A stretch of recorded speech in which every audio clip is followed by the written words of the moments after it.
Hi friends, this is your pal Scott Garibay, and today we're going to talk about Dungeons and Dragons, and we're going to talk about life lists. All right, so let's talk about life lists. So first of all, what the heck is a life list? So a life list is used by birders, and they use the term life list, and they list the number of birds they've seen in their lifetime. I have a birding life list. It has 70 birds on it, and that's the amount. And so basically, like if you see an American robin, right, you're going to see 100 of those in your lifetime. You only list that on the life list once, right? So you list each species you've seen, right? This is a big deal, and birders take this very seriously. Putting a new bird onto your life list is a big event. And there are ethics around life lists, right? Like you are allowed to put a bird that you've seen and sighting a bird and identifying a bird are two different things. So you sight it, and then you identify it, and then you can add it to your life list.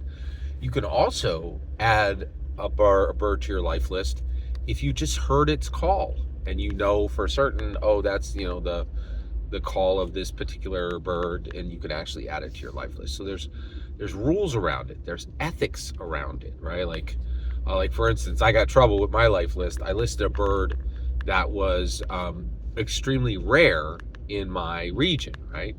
And my life list was public, and so I was like, you didn't see that bird.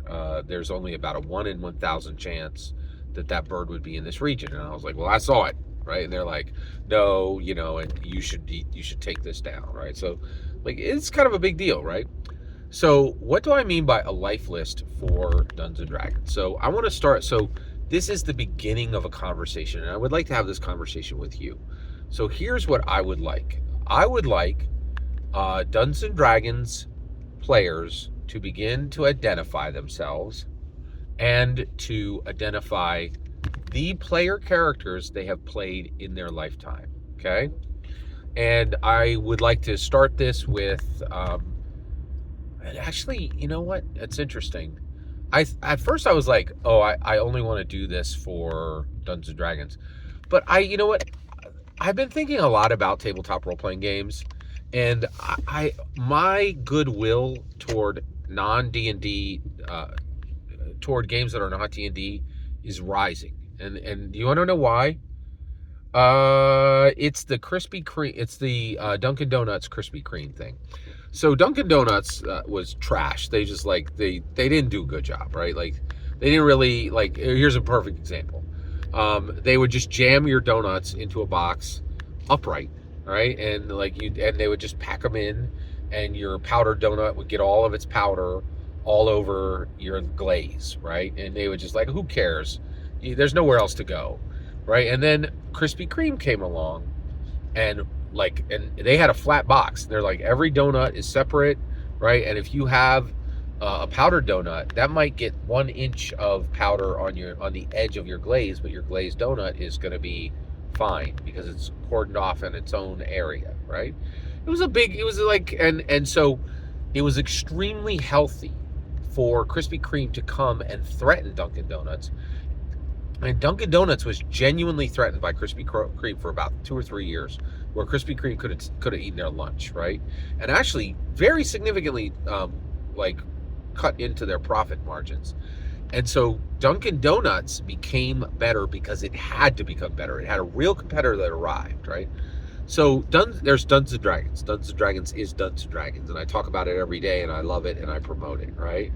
But the best way to think about these OSR and indies is simply as Dungeons and Dragons competitors. They're not Dungeons and Dragons, but they are Dungeons and Dragons competitors. So I think I would even like people to list out the characters they played. I would like every player, right, to list out their Dungeons and Dragons player character, and list out the species and the class, the year they played it, the local region they played it in, and for the length of the play, right? That's it, right? And and you're like, well, why wouldn't they just post the actual player character sheet? Well, there's people have digital character sheets. They might keep them on their phone, so this is just a good way to list them out. Now, why would we want to do this? Well, the biggest reason is we are identity stacking. So if you're doing Dungeons and Dragons right, you are using Dungeons and Dragons to improve yourself. And this is becoming, we're using Dungeons and Dragons to improve ourselves, to change ourselves, to transform ourselves. We're taking this very seriously, and we are doing something significant to really change, to very much change. What's the best way to say this? This is part of us fixing ourselves, right? And I used to kind of try to work around that, but I really do. I feel like we can fix ourselves. We can transform ourselves. We can improve ourselves. We can change ourselves.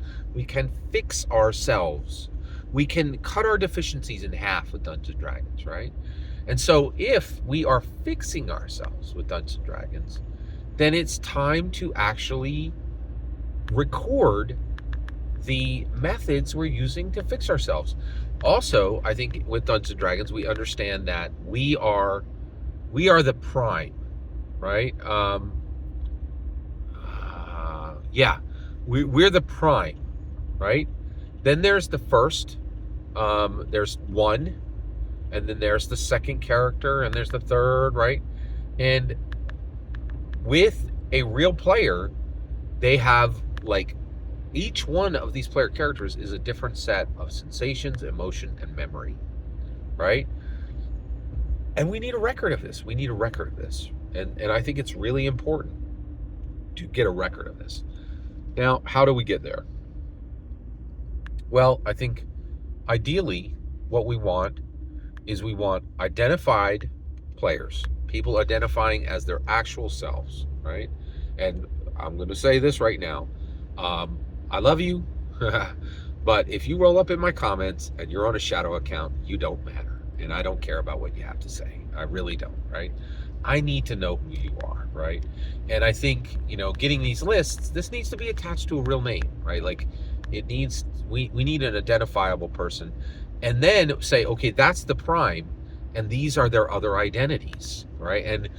And start to own this idea that as Dungeons and Dragons players, we're not one self. We are manifold sentient. We have different sets of emotion, sensation, and memory, right? And we need an anchor to anchor each one of those into, right? And so these life lists are important, right? And I think we need to start, if we're going to take this seriously and we're going to transform using Dungeons and Dragons, we need a record of that transformation. We need to know the start, the prime person. I'm J. Scott Garibay, right? I played Beryl the Turtle Wizard from 2021 to 2023. I played him in Brookhaven, Pennsylvania. He was a Dungeons and Dragons 5th edition character, and that's it, right? Like, and he and I, Scott Garibay, have a set of emotions, sensations, and memories. And Beryl the Turtle Wizard, I have a set of emotions, sensations, and memories from him. And I will tell you right now, some of Scott Garibay is poured into Beryl the Turtle Wizard. And some of Beryl the Turtle Wizard now lives in me, right? And I want a record. I want a record of all of this, right? And so we need to start going down this road and begin to do this thing. Every single word you just heard is my humble opinion. The important part is when I get to hear your humble opinion. When you get in the comments and send your traffic. Please consider subscribing and have a fetch millennium.